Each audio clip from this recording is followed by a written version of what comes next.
You're listening to Fire Ecology Chats, a podcast series by the Association for Fire Ecology. My name is Bob Keane. I'm the editor-in-chief of the internationally renowned journal Fire Ecology. Fire Ecology is a journal that is published by Springer Nature, but is overseen by the Association for Fire Ecology, AFI. We are going to be talking about an incredibly important paper today called Terrestrial lidar Scanning Provides Efficient Measurements of Fire-Caused Crown Scorch and Longleaf Pine. And we have three of the authors here to talk to us. The senior author, Jeffery Cannon, Nicole Zampieri, and Morgan Varner. Hello, you guys, and thanks for coming. Why don't you introduce yourself? Jeff, why don't you go first? Hi, I'm Jeff Cannon. I'm a landscape ecologist and I work at the Jones Center at Itchaway. And Morgan, why don't you go? I'm Morgan Varner. I'm the Director of Research at Tall Timbers. Welcome. And I will also say that Morgan is one of our prized associate editors for the journal. And Nicole, go ahead and you introduce yourself. I'm Nicole Zampieri. I just finished as a postdoc at both Tall Timbers and the Jones Center at Itchaway, and I'm an incoming assistant professor at the University of Central Florida. Well, welcome to Fire Ecology Chats. Jeff, let's hear about this wonderful paper. Can you tell us about it? Sure. So we all know fire is a really important force in driving a lot of the dynamics of a lot of our North American forests. And one of the ways that fire impacts trees is through injury in the form of crown scorch. And crown scorch can be difficult to measure. The conventional method usually uses ocular measurements, which can be somewhat subjective. So one of the things we tried to do in this study was use terrestrial lidar to actually measure crown scorch in a way that was a lot more objective and repeatable and a lot more efficient. So it worked pretty well, especially on large trees. And now we've got this method that we can deploy over hundreds of acres at a time and actually measure crown scorch much better than we used to be able to using conventional measurements. This is a pretty important study, I would imagine. I mean, LIDAR is going to really change the fuel sampling and fire effect sampling world. Morgan, why did you do this study? Crown scorch, the browning of foliage following fire, has always been the most apparent post-fire observation. And what we've learned from studying tree mortality around the world is that browning of foliage is the number one predictor of both growth losses and, unfortunately, of tree mortality. And so the better we understand it and can measure it, the better we can both predict mortality after it happens and in some ways have an early warning signal for trees. They're going to be in trouble. They're going to suffer some physiological issues and potentially mortality. A key to this paper, as Jeff pointed out, we use ocular estimation. And sometimes I'll say we're using 19th century technology, but it's almost like Neanderthal technology. We look up at a tree with a couple trained observers, we estimate to the nearest percentage. So we saw using something potentially as precise, LIDAR in particular, terrestrial laser scanning, to be able to get at really robust estimates of how much injury individual trees had sustained. And then from that, start to work on the next phase, which is how much injury they sustained, what that means for growth, and what that means for future mortality. So, Nicole, there were also some really, really cool methods that were incredibly interesting to me. Can you talk about these methods?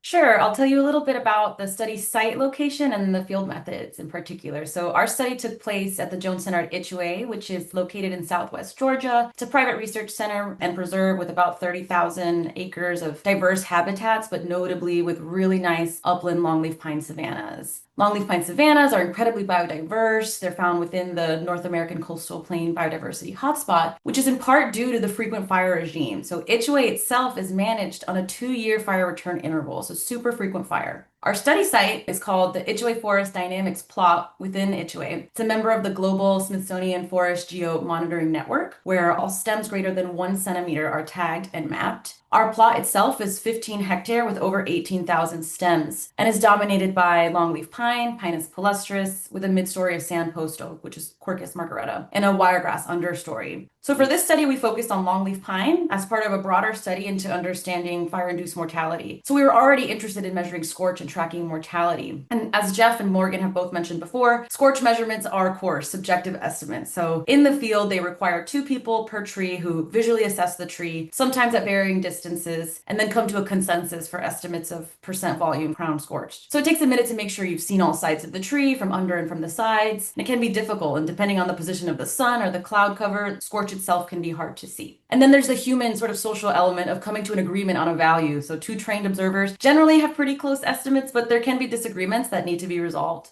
You also have to complete the surveys during peak scorch, which only lasts a few days before needle fall, so you're limited by your manpower and the area that you can cover. In our work, we estimated that it took about 70 person hours to estimate scorch on about 1,400 trees, so 20 trees per hour for ocular estimates. However, using the lidar, we found that we can process up to 400 trees per hour, which is equal to a 20-fold increase in speed. So a huge jump in efficiency there. And Jeff can tell you a little bit more about the lidar methods. Yeah, Jeff, why don't you tell us about the LiDAR methods?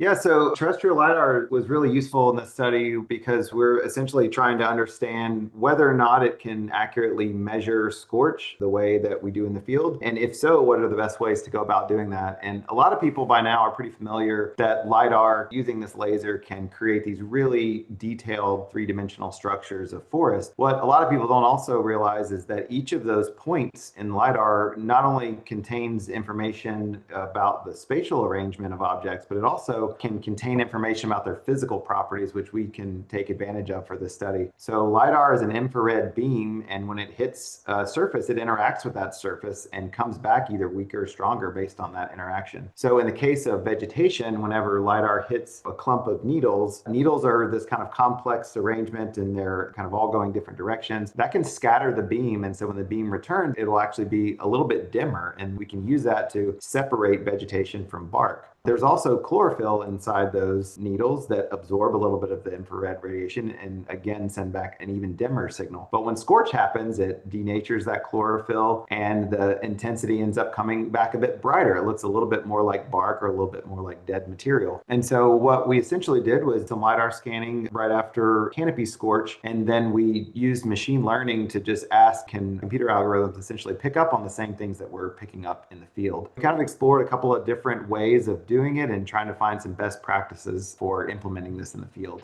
Very cool. Well, one thing our Fire Ecology Chats listeners want is the results. So, Jeff, can you give us a little sneak peek of the results since you're the senior author? Sure. I think there are three main findings. The first one is that, yeah, it did work pretty well. So I think our accuracy compared to the conventional measurements was somewhere around 70% overall. But on trees that are greater than 20 centimeters or 8 inches in diameter, the accuracy was more like 80 to 85%. So it worked really well, especially on larger trees. Smaller trees were a little bit more problematic because it can be difficult to differentiate some of the finer branches from leaf material, which can muddy up the predictions a bit, but still pretty acceptable across the size ranges. A second big finding was that really only post-burn scans are needed. So when we tried this, we did LiDAR scans before the burn and after the burn to see if maybe that could improve estimates. But we found that those pre-burn scans weren't really necessary. Not only does that make it easier to implement, but it also means this method is not limited to prescribed fire, but could also be used for wildfire. You don't have to pre-plan an event and know a fire is coming and capture data beforehand. So that was a nice finding. And then third, like Nicole mentioned, doing this even with all of the data processing time, which we know will get faster with technology developments, was already about 20 times faster than some of these conventional measurements, even when you include all that passive time. So this will make measurements much more efficient, and we'll be able to do this at a much bigger scale than we could do with the traditional ocular measurements. Yeah, that's really wicked interesting because think of the trees that we can measure with LiDAR now. So, Morgan, crystal ball and tell us what the potential applications of this technology can be.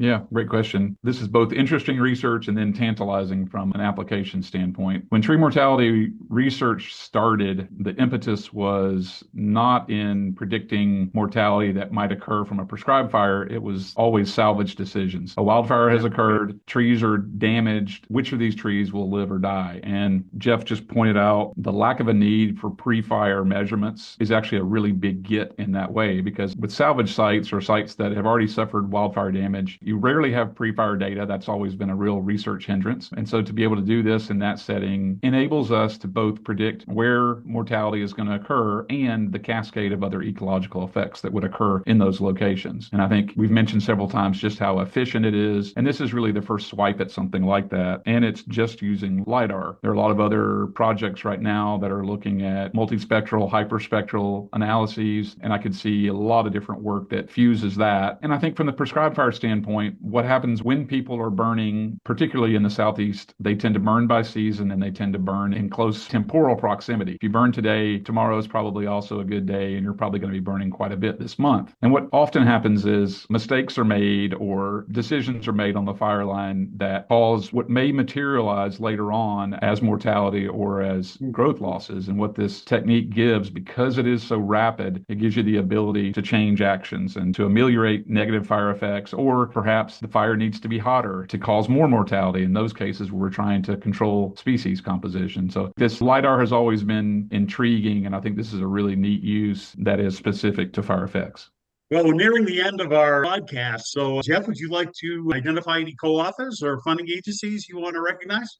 Yeah, before that, Bob, I wanted to add one more thing to what Morgan said about application of scientists that I neglected to mention, is that this was kind of our first swipe. We still think that this might need to be tested on a couple more species and maybe using a few more LiDAR instruments, but we tried to make some steps to make that really easy. We also created a software package in R, which is used by a lot of fire ecologists and other researchers, which will allow them to take our methods and duplicate them in their own system. So we hope that this can rapidly be applied to other forest types and other LiDAR instruments. And so all that's available for free with the paper. And we also want to acknowledge the other co-authors. So Andy Whalen, who was a research associate in the lab, he's now at a new job in Colorado State Forest Service. Andy was really instrumental in testing out some of these methods and proving that it can actually work. Andrew Sanchez-Metter really provided a lot of guidance on the technical aspects of using terrestrial LiDAR and machine learning. And then Tim Shearman, who worked really closely with Morgan on coming up with some of the ideas and development of this early on. So I want to thank them. And then in terms of funding, this was all funded by the Jones Center at Itchaway and the Corbett Fire Endowment, who provided support for all of our involvement in this.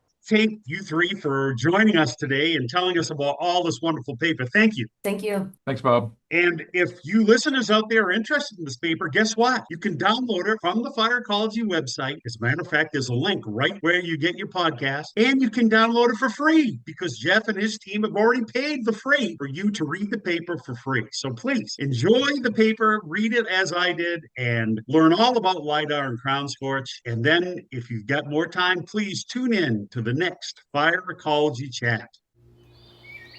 Thank you for listening to Fire Ecology Chats, a podcast series by the Association for Fire Ecology. If you enjoyed this episode, subscribe to our show and leave us a review. To learn more about fire ecology and support our future work by becoming a member, visit fireecology.org. FireEcology.org.